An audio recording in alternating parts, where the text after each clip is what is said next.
Welcome to the AI Photo Booth module. In this module, I'm going to teach you how you can use AI to create a variety of images with your photo booth. AI and photo booth software started off pretty primitive, allowing us to morph people into cowboys, astronauts, and other fun templates. However, as the software has changed, AI has rapidly evolved, and we continue to figure out what the best way to work with AI is. There are three main methods for AI that we're going to be covering in this video. We're going to go over templated generative AI, face swap, and custom prompted generative AI.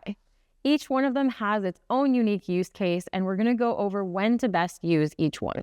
Most softwares will have AI templates already built in that will create the most common images, like cowboys or astronauts or race car drivers, things that at the beginning people were always requesting.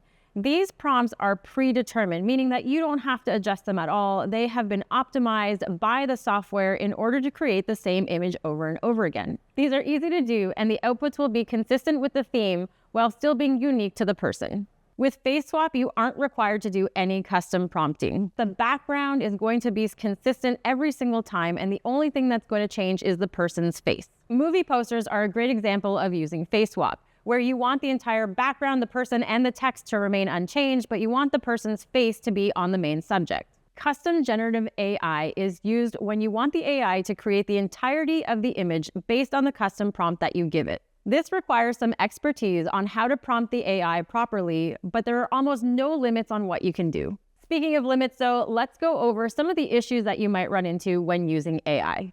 AI in the past has really struggled with ethnicity, and there have been times where it hasn't produced an image that is true to the likeness of the person. This has gotten much better over the years, but it is something to monitor at an event, especially if you are using a custom generated AI prompt. For the AI, many times long hair equals woman, short hair equals man. Now, while we've moved past this as a society, the AI doesn't seem to have done so. What this means is that sometimes if you have someone who is male who has long hair, they may be given female body parts. There's a couple of things we can do to avoid this, which we'll go over in other modules, but something to keep in mind.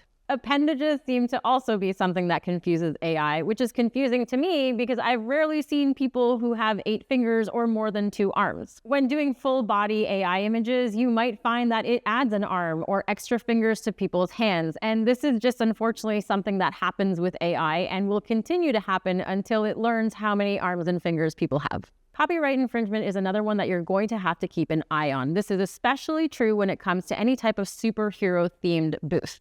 Superheroes as a whole are always subject to copyright, but because AI was trained on these superheroes like Spider-Man, Wonder Woman, or Batman, it has a tendency to add symbols and likeness that could put you in hot water. I'm not saying this stuff to scare you off of AI. AI is still very much in its infancy, and it's like when I watched the internet be born. It was a very exciting time, but things have changed drastically. In the next few modules, I will go over how to best avoid any of these issues for all of your events going forward.